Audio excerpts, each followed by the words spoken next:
A Sete convidou 2 pessoas aqui, 2 craques, tá? Pessoas com experiência, com know-how, com muito conhecimento. Eu acredito que a maioria de vocês já conhece. O primeiro que vai falar vai ser o Jurandir Pitt. O Jurandir é vice-presidente da CES. É uma empresa com o maior número de satélites da órbita em vários segmentos, e o Jurandir com uma experiência enorme sobre isso.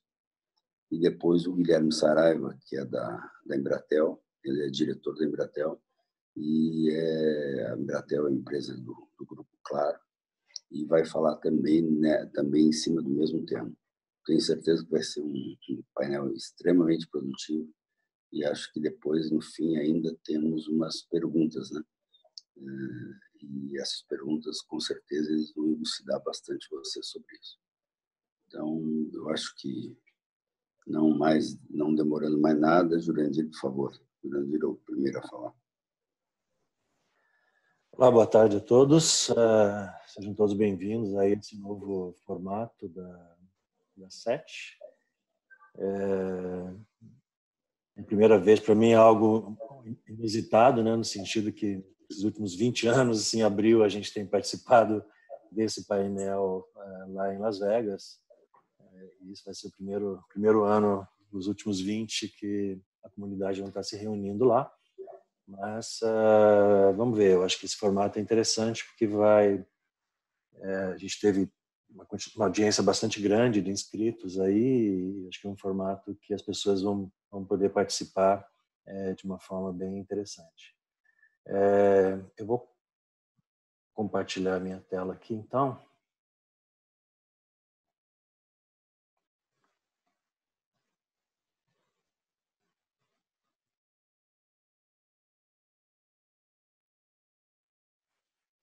Estão todos vendo? Bom, eu vou começar com exatamente o impacto, né, que essa pandemia está tendo no setor de uma forma geral. A gente estamos todos presos em casa, né? E a gente o que está acontecendo basicamente é que está havendo um aumento, inclusive, da demanda e da quantidade de horas que cada um de nós está assistindo em casa. Então, nós colocamos aqui algumas das mensagens e das informações, das notícias que têm saído na imprensa nos últimos dias. Isso é coisa bem recente, obviamente, né? E isso tem acontecido em todos os países, não só no Brasil. A gente tem percebido um aumento do consumo de vídeo, principalmente do consumo de vídeo linear, as pessoas buscando notícias, né?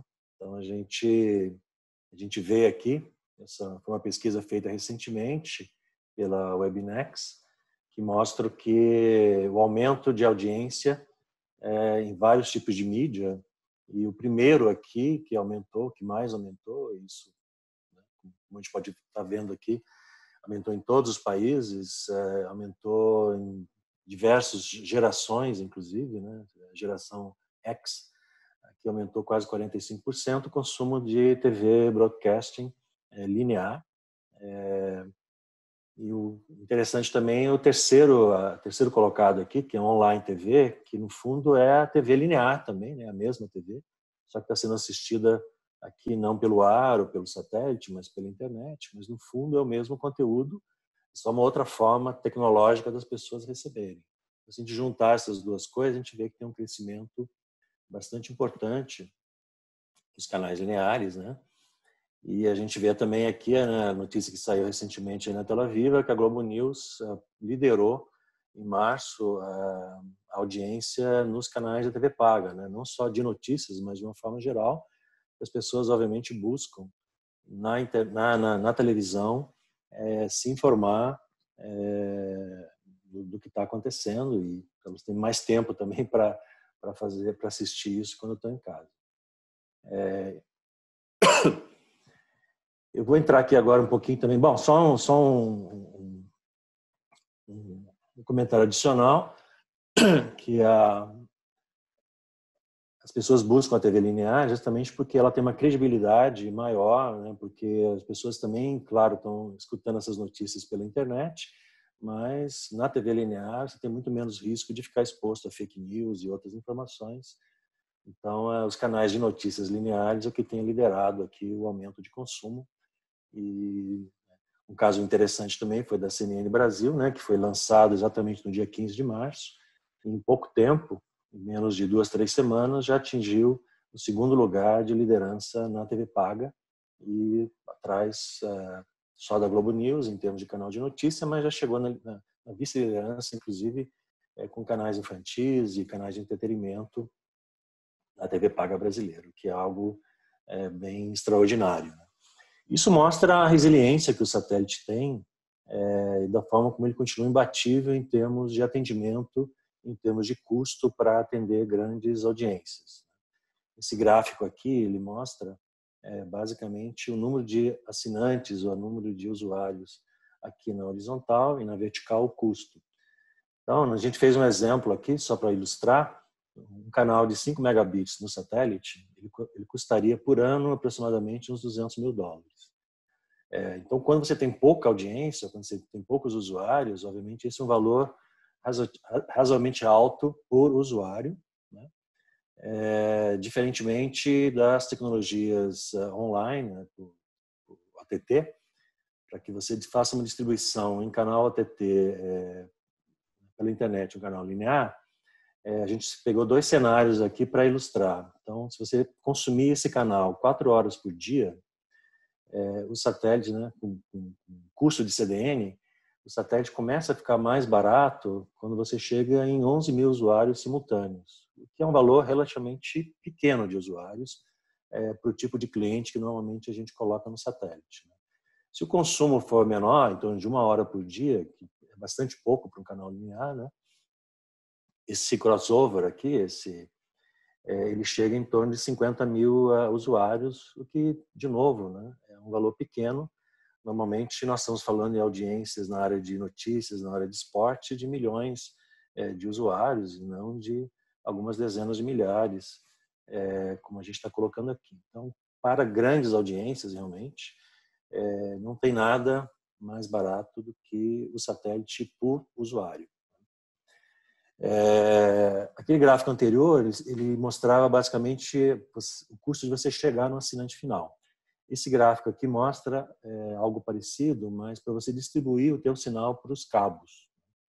A América Latina tem aproximadamente 2.200 cabos ou cabeceiras de rede. O Brasil conta aproximadamente com 250 cabeceiras de rede. Então, pegando o mesmo exemplo anterior, né, você pega um canal de 5 megabits, que vai te custar $200 mil por ano, é um valor fixo, né, independente da quantidade de cabos que você vai agregando.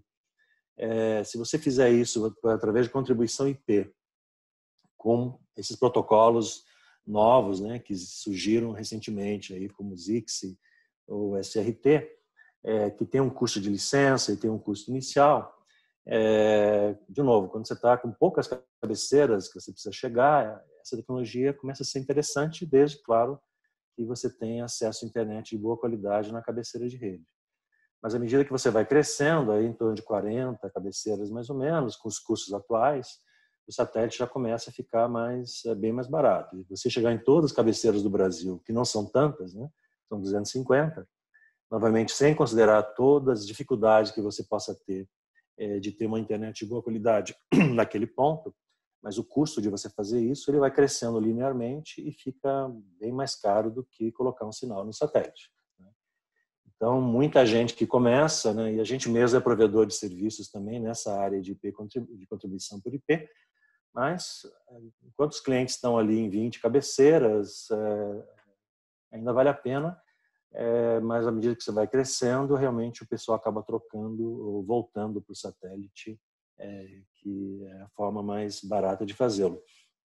Quando você chega aqui em 250 cabeceiras, só a tua saída IP necessária para fazer essa contribuição do teu estúdio para as cabeceiras de rede chega a aproximadamente 1,5 giga, porque cada circuito que você monta de 5 megabits, ele é acumulativo, né? Você vai ter que fazer unicast para cada um dos pontos.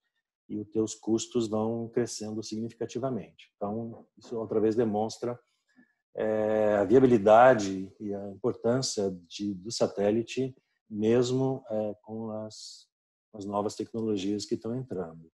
Apesar dessa concorrência, apesar de tecnologias terrestres, e apesar da concorrência dos conteúdos sob demanda, no Netflix, YouTube, etc., a gente tem percebido ainda um crescimento do número de canais lineares em todos os locais e aqui na América Latina especificamente. Esse gráfico aqui, por exemplo, mostra que a gente tem tido um crescimento, né, nos últimos anos, e o que mais cresce é exatamente o número de canais HDs. Então, esse percentual que está em cima é a quantidade de canais HDs em relação ao número total de canais. Então, o número de canais SDs realmente não tem crescido muito, e nos últimos 2 anos, inclusive, diminuiu um pouquinho, mas o número de canais HDs totais, eles cresceram. Se nós olharmos só os últimos 5 anos, a gente teve um crescimento de mais de 1.000 canais só na América Latina sendo transmitidos no satélite. Isso é um esclarecimento, isso não são canais novos, né, obviamente, nem todos são novos.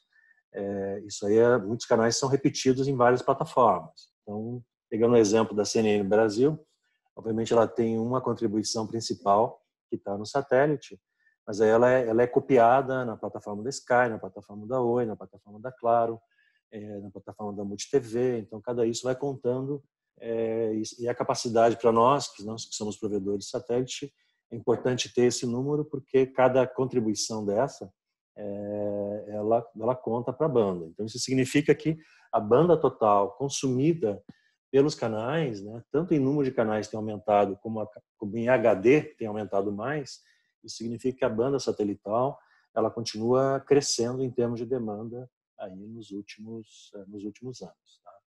E como é que a SES, então, atende essa demanda? Então, eu vou começar aqui com a banda C. A gente tem 3 satélites de banda C para vídeo aqui na região. A gente tem outros satélites que estão posicionados mais para aplicações de dados, tá? Mas os 3 de vídeo principais que nós atuamos na região são esses 3.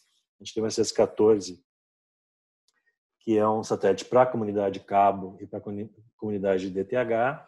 Ele ocupa a posição brasileira, uma posição 47,5 graus, a posição que a SES comprou os direitos da administração brasileira no leilão de 2014.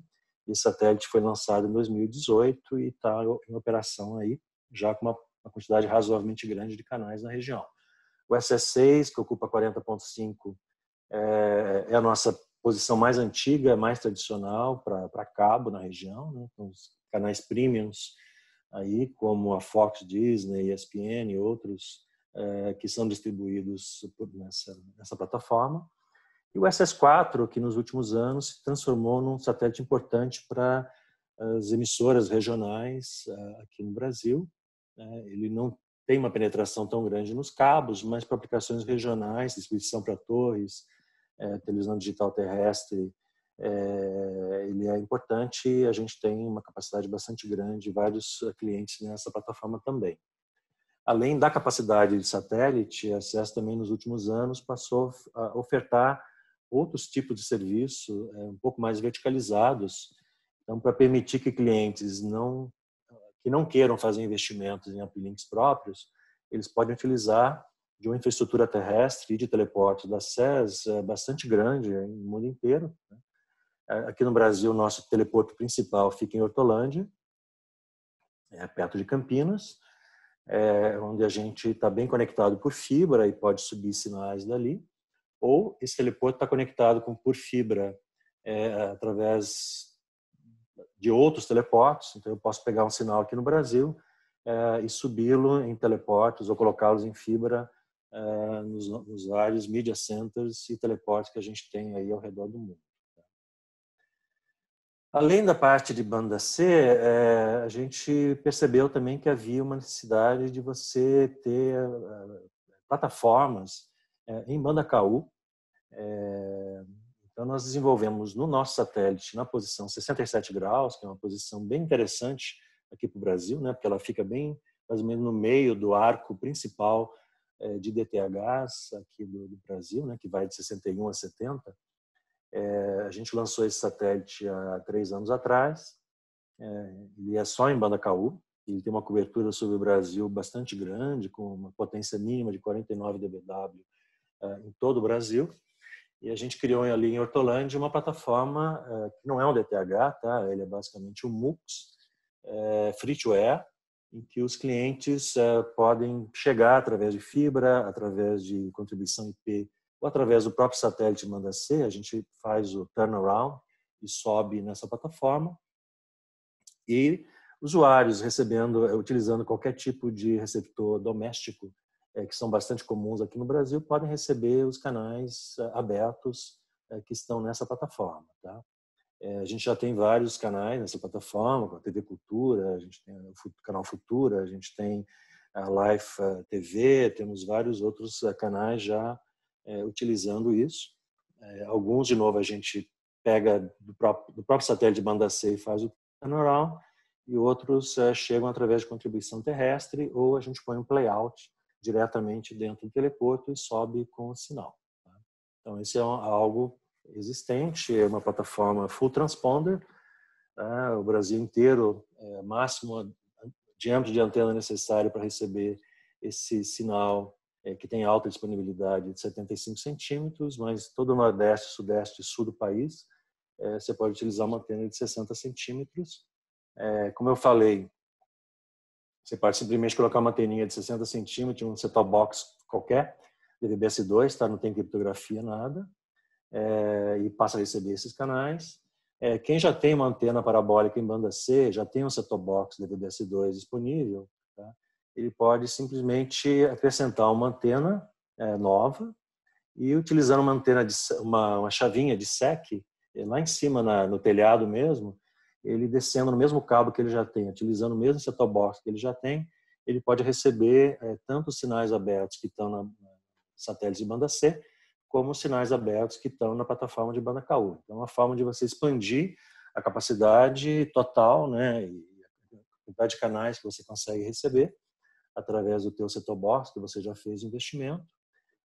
E para quem está interessado em colocar novos canais, fica com uma opção a mais de poder colocar um sinal em KU numa plataforma existente, sem precisar subir individualmente cada canal. Basta configurá-lo para que ele chegue no nosso teleporto em Hortolândia e a gente sobe o canal e você paga como serviço em megabit.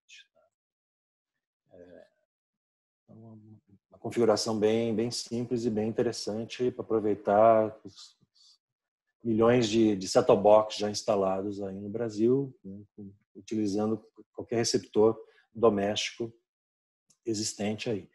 O nosso foco nesse mercado, basicamente, é quem quer fazer uma cobertura, que não consegue chegar no Brasil inteiro com DTT, com sinal HD, pode colocar o teu sinal no ar aqui, ele vai ser recebido em qualquer parte do país em qualidade HD, né? E outros canais que têm um foco mais de nicho, né? Como canais religiosos, canais estrangeiros, canais corporativos e canais de uma forma geral que queiram chegar numa determinada quantidade de usuários, e não vale a pena para eles colocarem esse sinal na plataforma DTH. Então, basicamente, era isso que a gente queria colocar e eu me coloco à disposição depois para qualquer pergunta aí que a audiência tenha. Muito obrigado.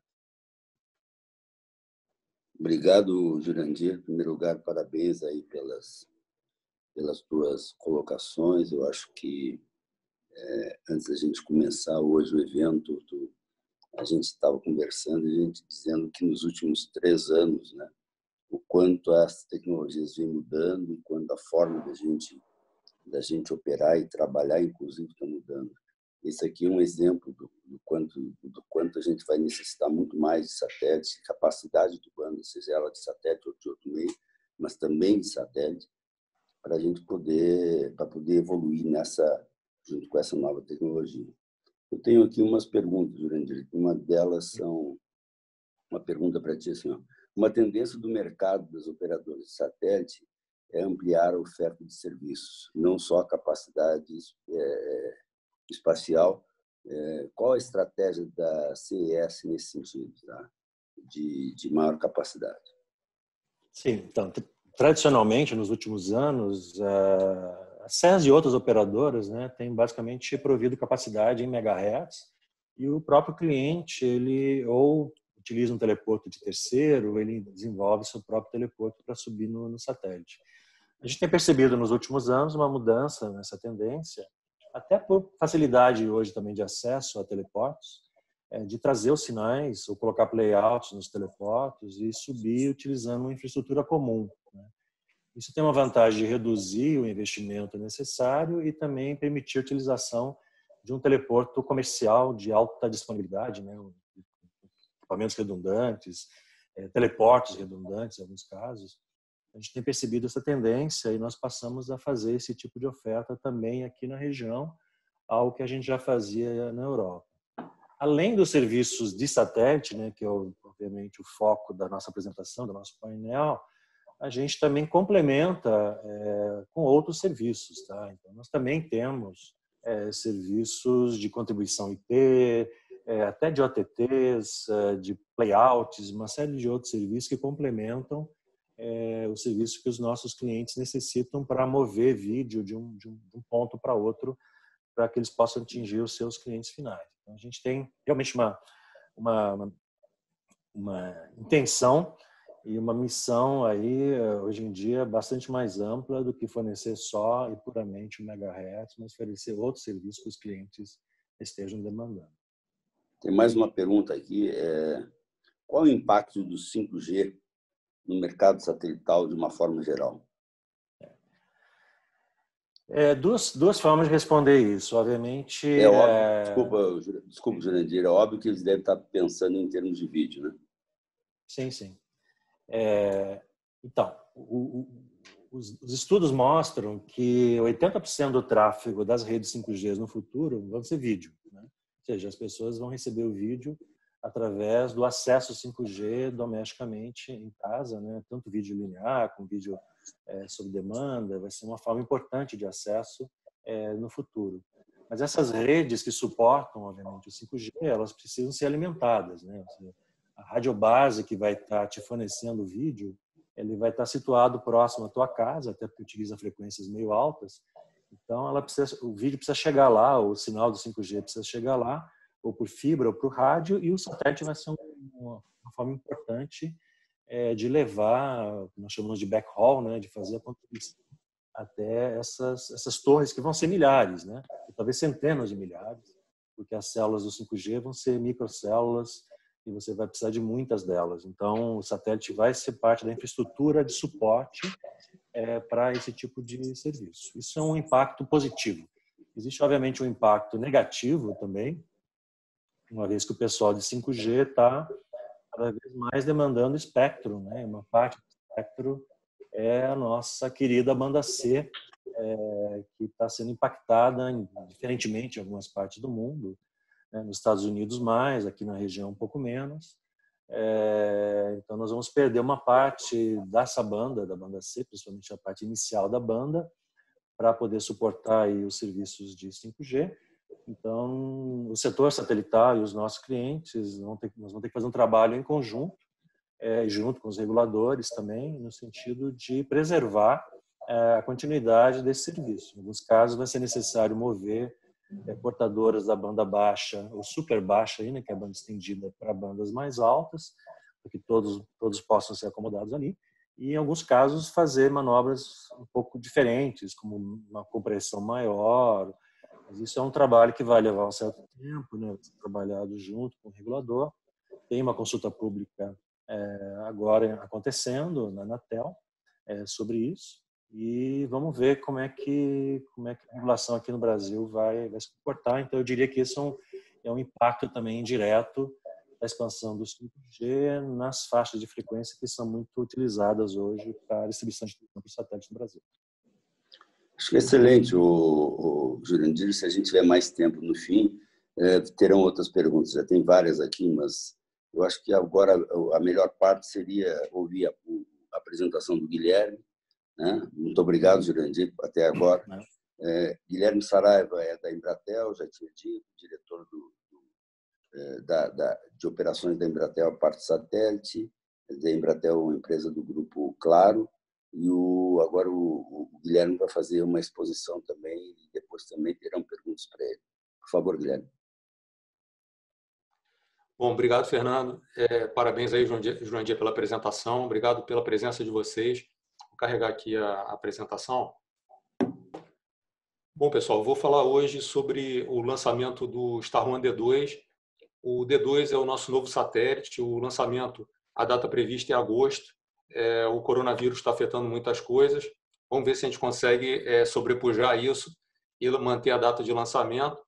Mas esse ano a nossa intenção é lançar esse satélite. A apresentação tem 3 partes. Vou falar um pouquinho sobre o satélite de uma forma geral e depois eu vou focar em 2 pacotes especiais dele, que são a parte banda C e banda KA. A banda C é extremamente útil no caso das parabólicas e a banda K na interiorização de serviços IP. Né? Bom, essa aqui é a imagem do nosso futuro satélite, a maior satélite que a empresa já lançou. Esse satélite ele conta de energia com 12 painéis solares.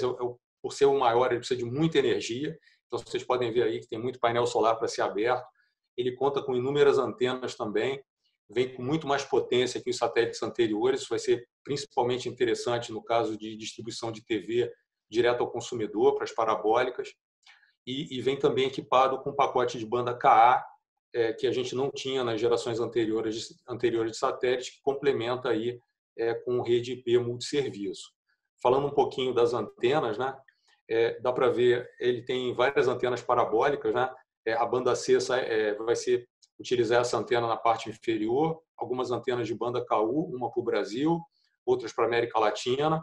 O feixe de banda C é sul-americano, vou mostrar para vocês a cobertura. A banda KA ela está focada no Brasil também, a gente vai falar um pouquinho sobre isso aí. Bom, aqui está a nossa frota, temos 4 posições orbitais, a posição para onde estão apontadas as parabólicas é a posição de 70 graus, onde a gente tem hoje o C2 e o C4, C4 bastante usado para Claro TV, que é uma distribuição de TV por assinatura em banda KU. Todas as 4 posições são posições muito populares para distribuição de vídeo. E, em breve, nosso satélite vai estar ali na Guiana Francesa, tem ali o foguetinho, ele vai ser lançado e ele vem para a posição aqui de 70 graus.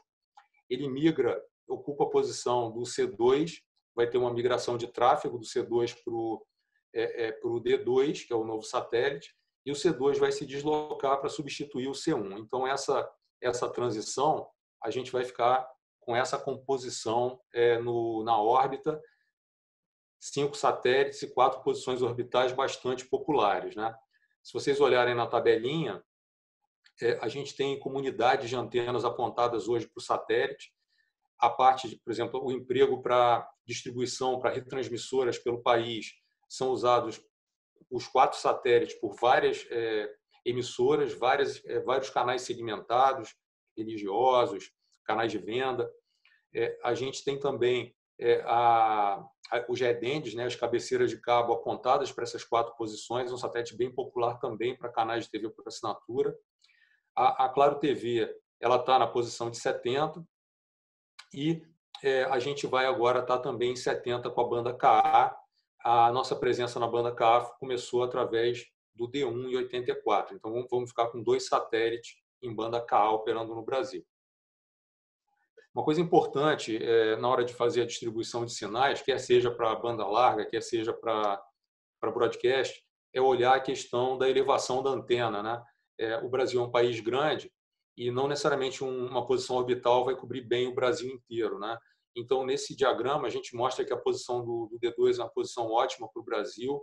Então, se a gente olhar os nossos pontos extremos, de norte a sul, que é a linha azul, e de leste a oeste, que é a linha verde, sempre a elevação está acima de 30 graus, é uma elevação segura, para o instalador sem grandes desafios. Então, ele está muito bem posicionado. Lembrando que se a gente olha nesse arco aqui, felizmente os satélites do Jurandir estão também nessa região privilegiada aqui, né, para não evitar conflito no painel de hoje, né? Mas assim, brincadeira, Jurandir. Então os satélites do Jurandir estão aí também, as 4 posições dele estão aí dentro. A gente tem mais ou menos 11 posições que são bastante utilizadas para vídeo no Brasil, dentro desse arco, tá? As nossas 4 posições estão aí. Bom, vou começar agora a falar um pouquinho da banda C, a distribuição de TV para as parabólicas. Esse é o nosso satélite e ele traz uma novidade que é potência, muito mais potência. Então, na costa leste do Brasil, ele traz 6 dB, 4 vezes a potência do satélite atual, potência irradiada, né? É IRP. E na região azul, ele traz 3 dB a mais de potência e cobre a América do Sul inteira, também com um bom nível de potência, equivalente ao que o C2, né, que é o seu antecessor, hoje que está em serviço, atende hoje o Brasil. Então, a potência hoje do Brasil a gente vai ter na América do Sul. Então, esse satélite vem com mais potência. Provavelmente, ao longo dos 15 anos de vida, ele vai ver a digitalização das parabólicas. Então, existe aí um movimento, ninguém sabe quando vai acontecer, né? Mas provavelmente os sinais analógicos vão ser apagados. Pode ser que seja depois da Copa do Mundo de 2022, pode ser que seja em 2021. É uma data que depende, na verdade, das emissoras, mas essa digitalização vai ser vista por esse satélite. E ele vem preparado para massificar essa distribuição, principalmente com a regionalização do conteúdo. Então, a gente acredita que os grandes canais que consomem muitos megahertz analógicos vão ser substituídos por pequenos canais regionais focados também no seu mercado. E esse satélite, pela potência maior dele, ele vai permitir a redução de quantidade de megahertz por canal, o que pode tornar mais competitivo e viabilizar mais gente entrar nessa distribuição direta ao consumidor, né? Pode ser uma solução para o Brasil profundo. A gente vê essa dificuldade aí de chegar em aparentemente 80% dos municípios. Talvez o satélite seja uma solução interessante para complementar a cobertura digital em HD de alta qualidade. Bom, falar um pouquinho das aplicações, né? Então, distribuição direta ao consumidor. Tive a oportunidade de estar lá no estado do Amazonas, visitando a TV Acrítica, né? Conhecendo o fenômeno lá que é o Siqueira Júnior. E essa programação regional ela está ganhando cada vez mais força, né? Então, como é que a gente chega direto ao consumidor final, né? Como é que a gente baixa essa barreira, né? Como é que a gente torna o satélite mais acessível também aos programadores regionais? Esse é um dos desafios aí do D2, né? Regionalizar essa distribuição. Segundo é você distribuir não direto ao consumidor, mas a retransmissoras que vão distribuir ao consumidor, que é a aplicação tradicional aí da distribuição do satélite. Nessa posição de 70, a gente consegue combinar tudo junto, porque ele é uma posição para onde estão apontadas as parabólicas. Então, através de uma única portadora, você pode alimentar tanto direto ao consumidor, as parabólicas de banda C, como também as retransmissoras. Uma portadora, um sinal, 2 aplicações e 2 serviços sendo prestados, né? Aqui eu vou entrar um pouquinho num aspecto um pouco mais técnico, né? E também não vou tão a fundo assim, né? Deixa eu...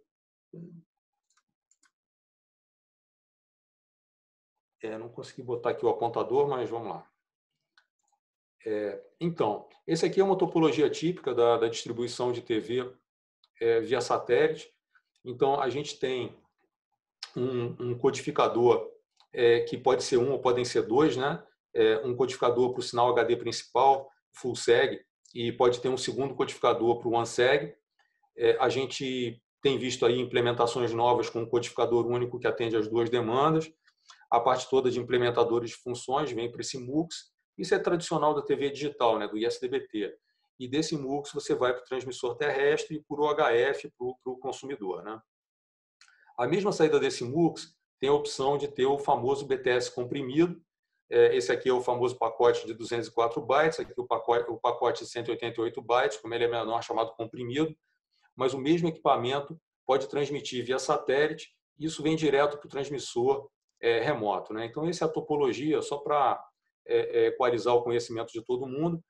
E essa taxa de bits aqui do BTS comprimido, ela é que vai determinar a banda que você vai precisar do satélite, combinada aí com a modulação que você for usar. Vou falar um pouquinho disso agora. Então, essas curvas aqui, ela é um pouco complicada, eu vou explicar devagar, mas nesse eixo aqui vertical, vocês veem a quantidade de megahertz que você vai precisar para distribuir a portadora, né? Aqui embaixo são as opções do DVB-S2, que é o chamado MOD-CODE, modulação e código corretor de erro. Então, a gente tem 8 PSK com código corretor de erro de 2/3, de 3/4, 5/6, 7/8, né? Então, para cada combinação de MOD-CODE, com taxa de bits, as taxas de bits estão coloridas aqui em cima, né? Algumas taxas típicas que eu tenho visto por aí, né? Às vezes não é 18, é 18.29, às vezes não é 15, é 14.65. mas assim, isso é aproximado, né? Então, essas taxas a gente tem visto, quer dizer, quanto mais você anda, por exemplo, se fosse 18 megabits por segundo, quanto mais você anda para a direita, né, reduzindo o código corretor de erro, quer dizer, tendo menos bits de redundância, vai de 2/3 a 7/8, você vai precisando de menos megahertz. Então, hoje, na distribuição para as antenas de 1,5 metro, que são as parabólicas, que estão aqui no cantinho, né, a gente tem trabalhado com 8 PSK 2/3. Então, o domínio do C2 hoje na distribuição para parabólicas é essa região azul. Se vocês perguntarem, mas o C2 não pode trabalhar com FEC 7/8? Claro que pode, mas aí a antena de recepção tem que ser maior. Então, o C2 para parabólicas de 1,5 metro, ele trabalha geralmente nessa região. A gente tem visto, tipicamente, alguns canais regionais com 15 megabits por segundo, que estariam mais ou menos nesse ponto inicial dessa curva azul um pouco mais claro, ela com 9 MHz de banda e com esse modcode, a gente trabalha aí com 15 megabits por segundo. Alguns canais aqui na faixa de 10 megabits por segundo, 9.98, por aí vai, trabalhando com 6 MHz por canal. Então, essa é a faixa que a gente tem no C2. Com a potência adicional do D2, dependendo de onde você estiver no Brasil, a gente vai poder chegar até direto ao consumidor com FEC 5/6, com bem menos redundância em função da maior potência. Isso, obviamente, depende. Eu mostrei que a gente tem a região de mais 3 dB e a região de mais 6 dB. Provavelmente, na região de mais 3 dB, a gente vai conseguir trabalhar com 8 PSK FEC 3/4, o que já dá uma melhorada na curva e, eventualmente, vai gastar menos megahertz, né? Agora, estando na região de mais 6 dB, provavelmente vai dar para trabalhar até com FEC 5/6. Obviamente, tem que fazer as contas e garantir se isso funciona assim. Então, com o D2, a gente acredita que a gente vai poder melhorar essa modulação. Muita gente melhorar no sentido de reduzir a quantidade de megahertz. Muita gente pergunta se dá para no D2 trabalhar com antenas menores, né? Então, se a gente fizesse uma conta pura e simples, né, da potência que tem, você somando 4 vezes a potência, a gente, em teoria, poderia trabalhar com antenas do D2 de até 90 centímetros. Mas tem um porém, que a gente tem isso que olhar com bastante mais carinho e mais detalhe, é que você, na banda C, as antenas têm um lobo principal que é mais aberto, né? Então, a separação dos satélites são de 5 graus, então a gente tem que garantir que não tem interferência vindo dos satélites adjacentes. Então, uma coisa é garantida com o D2. A gente pode, com as antenas atuais de 1,5 metro, reduzir a banda das portadoras e tornar o satélite mais competitivo. A segunda pergunta, se vai poder usar antenas menores, é uma pergunta que ainda não tem aqui a resposta pronta, mas pode vir a ser uma possibilidade, ainda que não seja 90, talvez 1,20 m, mas é uma coisa que tem que ser estudada. E para fechar esse slide, essa combinação de megahertz, obviamente, tem que encaixar as portadoras dentro de um transponder. Então, a gente vê algumas divisões padrões aí nos transponders. Então, se a gente escolhe a portadora de 12 MHz, ela aponta aqui para 3 portadoras por transponder, de 9/4, e o sonho é conseguir chegar em 4,5, onde a gente poderá fazer aqui 8 portadoras por transponder e cada vez reduzindo mais aí a ocupação e o custo de entrada para os operadores regionais, né? Bom, falar um pouquinho do SAT HD regional. Isso é um produto que foi montado pela Globo. Outras emissoras querem entrar, sinalizam que querem entrar no SAT HD regional. Ele funciona da seguinte forma, né? Você pode ter uma região do Brasil que é atendida por um uplink roxo, uma outra região por um uplink azul, uma terceira por um uplink verde e aí por diante, um laranja, né? Então, de acordo com a região do domicílio da antena, você pode configurá-la para receber a portadora da sua região. E aí, então, você regionaliza e aí você viabiliza maior audiência nos canais regionais e também a questão da comercialização chegando às parabólicas também, né? Então, a comercialização regional ela vai também às parabólicas. Obviamente, tem a questão de quantos receptores tem nessa plataforma, né? Então, isso aqui é estimado, pessoal, conversando com o mercado, não é pesquisa, não é uma fonte de pesquisa, mas fala-se muito dos 20 milhões de parabólicas, das quais hoje 7 milhões seriam digitais, SD ou HD, essas digitais, provavelmente digitais e analógicas, ANADIS, né? E desse total de 7 milhões, chegando perto de 2 milhões, já seriam SAT HD regional, receptores, ou seja, o 2 está contido no 7, está contido no 20. Né? Bom, outras oportunidades de banda C. Então, falei aqui bastante da oportunidade de regionalização e de segmentação de canais e de uso de menos banda. Né? Uma outra oportunidade que está sendo desenvolvida pelo time da Claro TV é o receptor CKU. Então, com esse receptor CKU, você consegue receber na mesma parábola, uma parábola C e KU. Então, ela recebe os sinais em banda C e em banda KU, ou seja, pode receber a Claro TV, que está no satélite de C4 a 70 Oeste, e vai poder receber também os sinais em banda C, canais nacionais, os regionais e também os segmentados, que estão na banda C do futuro D2. Né? Esse receptor, na sua primeira geração, ele provavelmente vem também com um receptor de SDBT embutido, então ele pode receber os canais locais, tanto por UHF quanto via satélite, se tiver canal regional no satélite. Essa é a primeira versão. E numa segunda versão ele pode vir também equipado com a parte de internet e hospedagem de aplicativo. Então ele pode ter aplicativos hospedados dentro do receptor para receber aí produtos como Globoplay, Play Plus, o Prime Video, o Netflix e por aí vai. Né? Então essa é uma possibilidade futura aí, ter um receptor integrado CKU, internet e SDBT. Bom, outra coisa que eu queria falar que pode vir é essa questão do H265. Né? Então, o H265 ele pode ser o padrão aí da futura TV digital 2.5. E esse aqui é um estudo feito pela BBC, comparando para esse vídeo aqui, uma cena de cidade que tem pouca movimentação, mas que pode ser uma cena de jornalismo, tem um detalhe das folhas das árvores, então tem um nível de granularidade na imagem, mas tem também pouca movimentação. Né?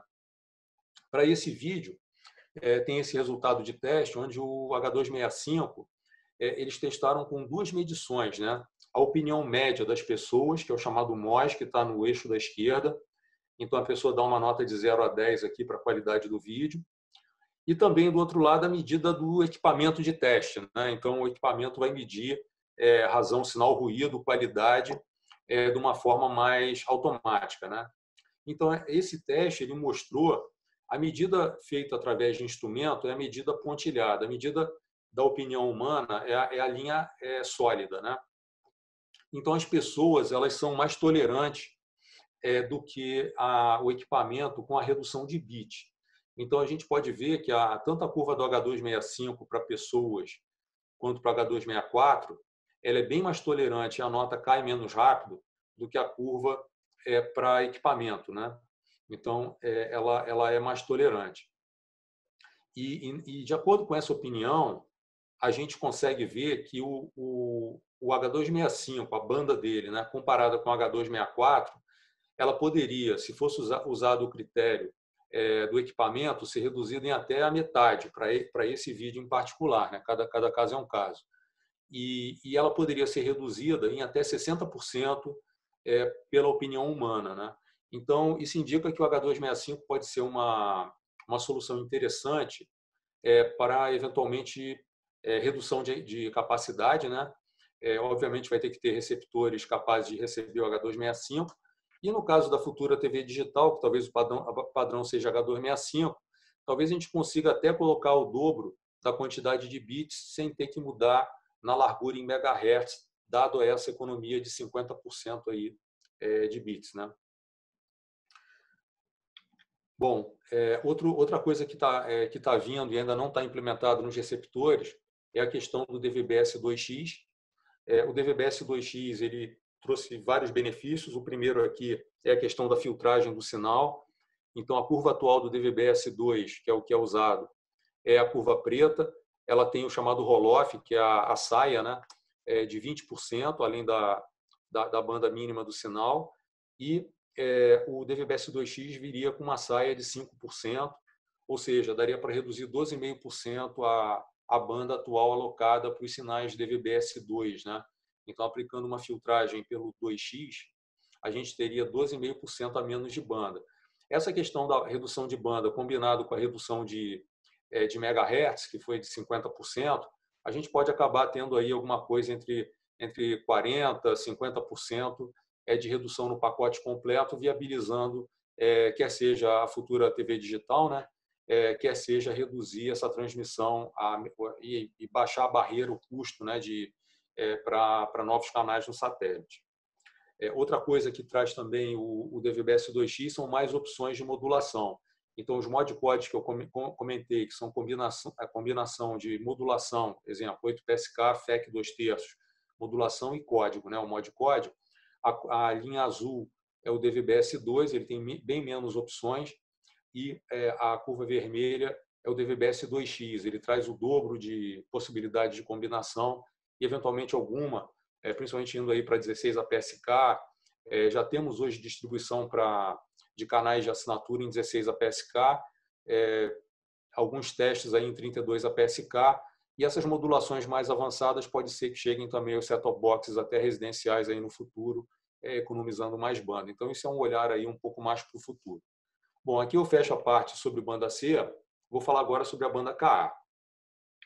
A nossa banda Ka, que está funcionando hoje, é no satélite D1 e 84 graus oeste, e a gente tem duas hubs, duas estações master, uma master norte, em João Pessoa, e uma master sul, que fica em Guaratiba, aqui no município do Rio de Janeiro, e elas atendem o país nesses spot beams, né? Então, cada spot beam desse hoje tem uma capacidade em torno de 1 gigabit por segundo. Se a gente pegar uma capacidade, por exemplo, da banda C, talvez a gente esteja falando aí em 2 gigabits por segundo. Então, em um spot beam desse aí, a gente tem o equivalente a meia capacidade da banda C inteira de um satélite, né? Então, o spot beam ele tem uma capacidade muito grande. A gente está com isso já operando, servindo alguns clientes e também aplicações de backhaul de celular. Agora, com a entrada do satélite D2, o Starone D2, a gente vai cobrir a outra parte do país. Vamos ter uma cobertura aí, de mais de 95% aí da região economicamente ativa do país, com banda Ka, que é uma rede IP multisserviço. O modelo comercial da banda Ka é diferente da banda C tradicional e da banda Ku tradicional. Então, a gente sai de um modelo de transponder que é chamado de wide beam, né? Aqui eu mostrei a cobertura da banda C. Um feixe de satélite cobre o país inteiro. Aqui o feixe cobre uma região, tipicamente com um raio aí de 200 quilômetros, né? A venda de megahertz passa a ser uma venda de megabit por segundo. Então, o cliente não compra megahertz, porque as hubs, as estações master, são do operador, são da Embratel. Então, o cliente compra, na verdade, um serviço de conectividade IP, e essa conectividade IP pode ser usada para várias finalidades, né? Então, nossa plataforma é uma plataforma da Newtek. A Newtek é uma empresa especializada e com bastante conhecimento, principalmente nessa parte de modulação. A rede é extremamente eficiente e a gente tem uma plataforma multisserviço que pode ser usada para várias aplicações, né? Internet, rede corporativa, streaming, e permite também mobilidade de terminais. Uma das aplicações que a gente está vendo forte para esse tipo de solução é a aplicação de SNG, né? As antenas são pequenas, 98 centímetros, e a gente vai conseguir com essas antenas uma transportabilidade interessante e com uma capacidade de transmissão também bem interessante. Nessa linha, a gente montou um protótipo, que é esse protótipo aqui, e esse protótipo está pronto e para fazer o SNG. Nosso time, a gente para montar, dá para ver que aqui do lado esquerdo, a antena, né, sem a parte eletrônica, ela tem 4 partes: o prato, né, a base da antena, o suporte traseiro e também o braço onde fica a cabeça de RF, essa parte aqui, e também o tripé. Então, essas 4 partes, para serem montadas, bastam aqui essas 3 ferramentas pequenas, né, também, que é fácil de transportar. Então, com essas 3 ferramentinhas e essas 4 partes, em 12 minutos o time monta uma antena dessa e a gente pode fazer uma transmissão aí em até 20 minutos, que tem mais o tempo aí de apontar, né? À direita aqui, o kit todo montado.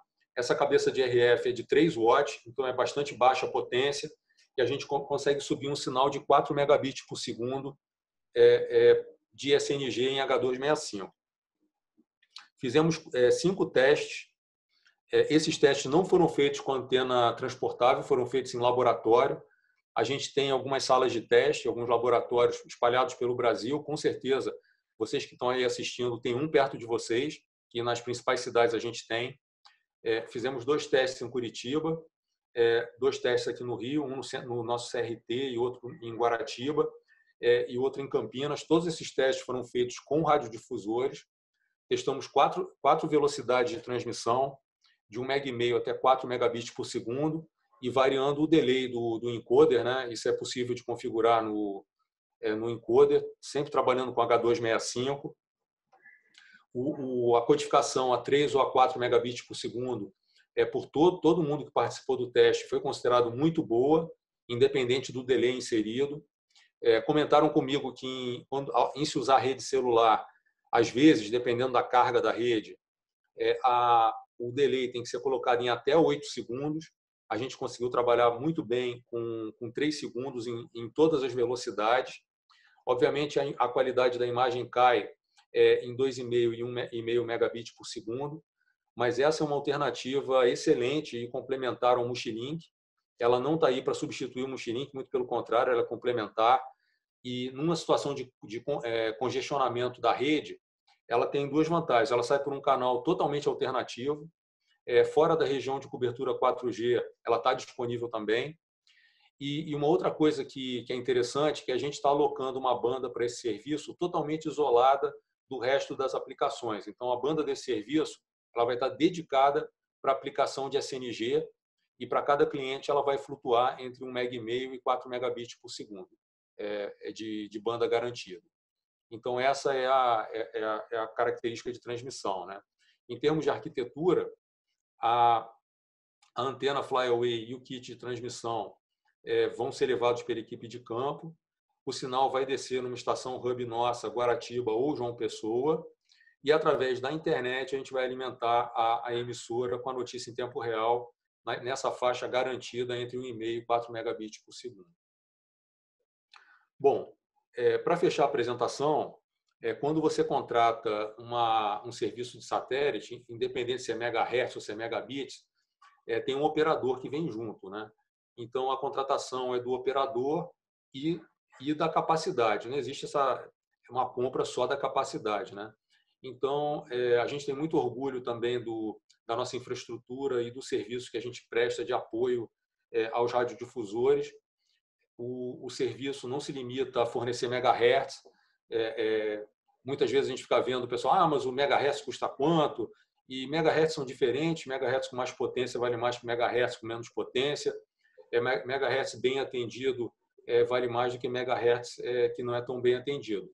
Então, a gente tem muita felicidade de ter em Guaratiba nosso Centro de Operação e Controle de Comunicações. Ô, Guilherme. Sim. Guilherme, a gente está passando bastante do horário. A gente tinha que fazer algumas perguntas. Eu recebi aqui umas 12, não vou poder fazê-las. Tá bom. Eu queria que tu fosse mais sucinto, tá, por favor. Tá legal.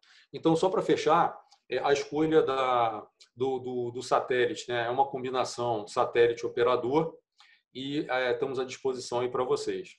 Vamos às perguntas. Eu saio aqui. Obrigado, Guilherme, aí pelas tuas colocações, pela apresentação. Passou um pouquinho do horário, a gente pretendia fazer mais perguntas, mas vamos tentar aqui encaixar alguma delas. Uma para você aí, ó. Para distribuir sinal em HD de conteúdos com direitos, o sinal necessariamente precisa ser disponibilizado encriptado. E no caso do SAT HD regional, a Embratel vai gerenciar essa ação da encriptografia, pois precisa mesmo ser uma solução e servidor para todos os serviços fechados. Vocês pretendem gerenciar esta operação? Essa é uma pergunta. Olha, o SAT HD regional, como eu comentei, ele é um serviço que foi implantado pela Rede Globo. Eu sei que existe a intenção de outros operadores. Deve ser um afiliado da Globo. Das afiliadas. E existem outras emissoras que estão interessadas em fazer parte desse consórcio. Obviamente, interessa para a gente fazer esse serviço, mas hoje o serviço é feito na Globo, né? Tá. Eu acho que está respondida a tua pergunta. A pergunta é essa que veio. Uma outra pergunta que eu recebo aqui, vou selecionar uma delas, porque são... deixa eu vê-la.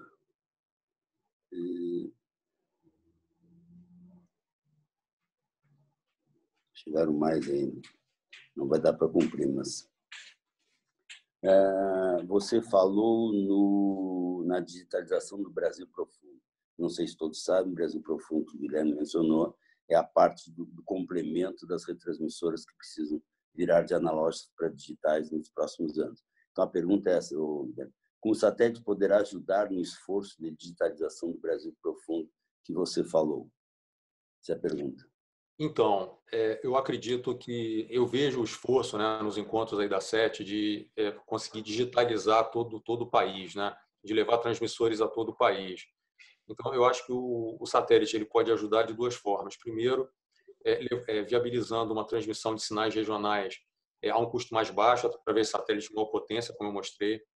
E, de uma segunda forma, é a entrega direta ao consumidor. Então, também, se a gente consegue baixar essa barreira do custo, a gente pode ter mais sinais no satélite e você fazer a entrega direta onde o sinal não for possível de ser digitalizado. Tem mais uma pergunta aqui. Essa pergunta eu acho que cabe para os dois, tanto para o Jurandir como para o Guilherme. Há algum estudo de transmissão em banda C com o codec VVC? Olha, eu desconheço, tá? Não conheço. Jurandir, VVC, alguma não. coisa disso?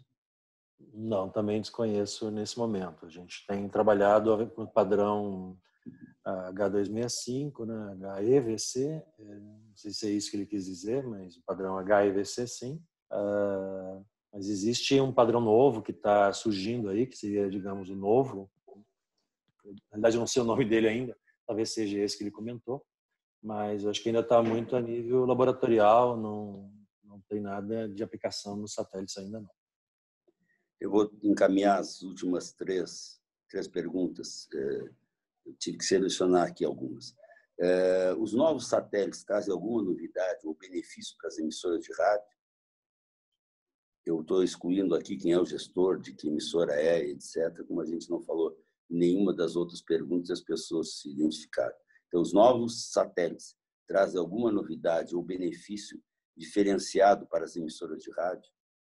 Imagina alguma emissora, alguma cadeia de rádio, de radiodifusão sonora. Diretamente não, os benefícios são indiretos, como o Guilherme comentou, né? Você tem satélites com mais potência, satélites com uma cobertura melhor, isso permite uma redução de custo, né? Tanto pelo uso de menos megahertz, como com o uso de... com a competição, de uma forma geral, baixou bastante o custo, né? E os clientes de rádio hoje também podem utilizar plataformas compartilhadas, né? Tanto em IP, como aquela que eu comentei, no nosso caso lá, por exemplo, a plataforma MUX-KU. Você pode trazer rádio, a gente tem rádios lá, inclusive, operando já, que são recebidas com anteninha de 60 centímetros no Brasil inteiro, com receptores de baixo custo. Então, tanto do seu ponto de vista tecnológico terrestre, como do seu ponto de vista do satélite, existem vantagens, mas não foi nada desenhado especificamente, nenhuma arquitetura satelital foi desenhada especificamente para atender o rádio, mas indiretamente eles são beneficiados com o desenvolvimento das tecnologias, tanto de satélite como de equipamento, que são muito focados na TV, mas que ajudam o rádio também.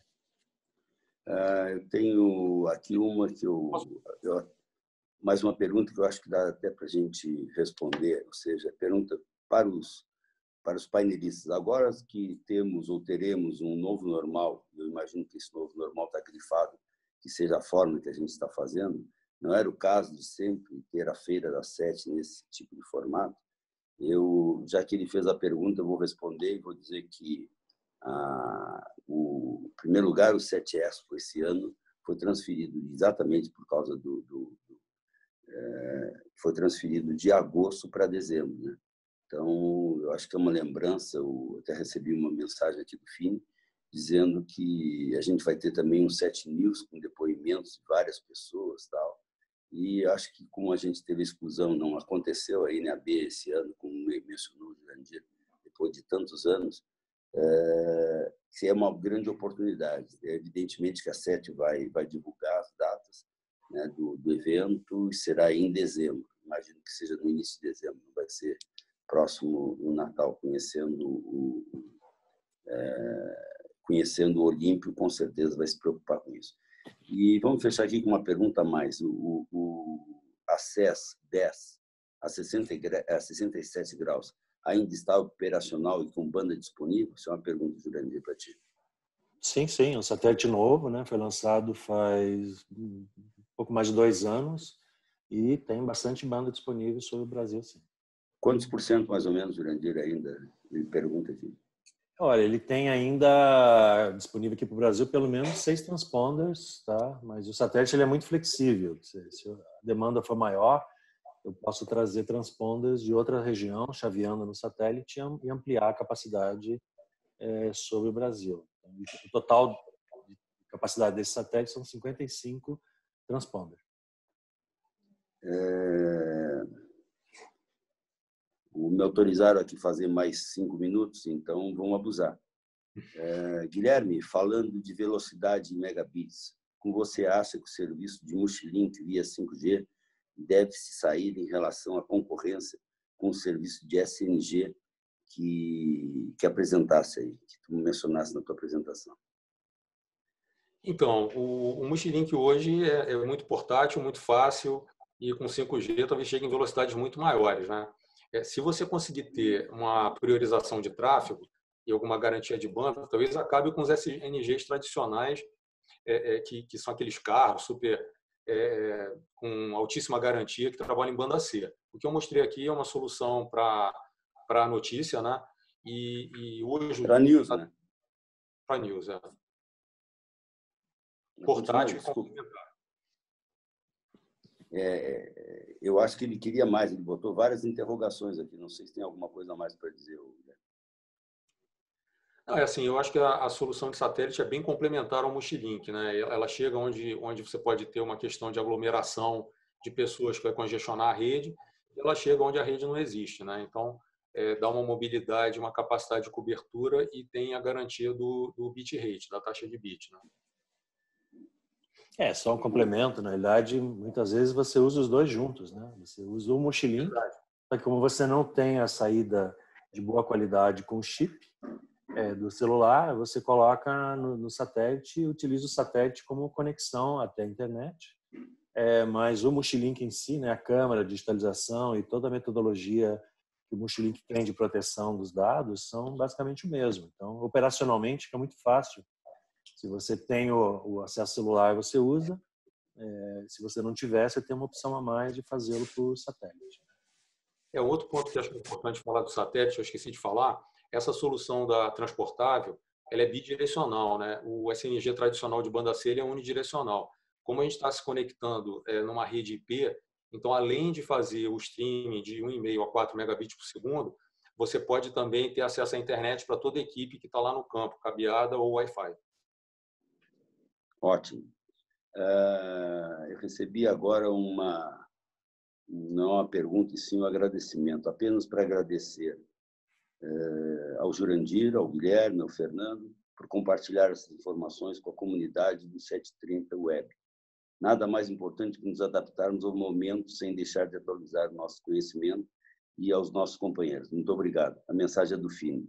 Eu acho que com essa aqui teriam outros, mas como a gente passou um pouco do horário, eu acho que seria uma boa mensagem para a gente fechar. Obrigado, Fini, aí. Eu acho que é um compartilhamento e com certeza todos estamos juntos, tá bom? Um abraço. Um abraço. Um abraço a todos.